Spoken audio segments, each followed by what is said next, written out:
Arrêter l'alcool pour mieux dormir, vous êtes peut-être dans le quart des Français à faire le Dry January, mais concrètement, quels bénéfices ressent-on en un mois? Alors déjà, l'arrêt de l'alcool va permettre de mieux dormir et c'est une étude réalisée par le centre hospitalier Le Vinatier à Lyon qui le nie. Globalement, c'est 31% des participants qui montrent une amélioration du sommeil.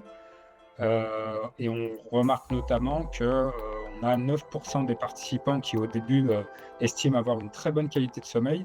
Et à la fin du défi, on est à 25%. Et on sait que l'alcool, notamment, réduit la durée du sommeil paradoxal, c'est-à-dire le sommeil réparateur. L'arrêt ou la réduction de l'alcool va également permettre un regain d'énergie et une meilleure concentration.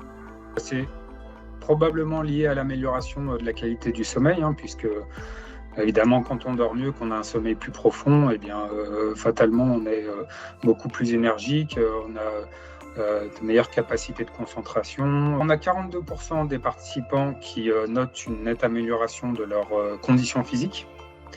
Et puis, si je ne dis pas de bêtises, on a 52% des participants qui montrent aussi une amélioration du bien-être mental. Des effets positifs pour la santé mentale, mais aussi pour le porte-monnaie, puisqu'en moyenne, les participants économisent 83 € en un mois.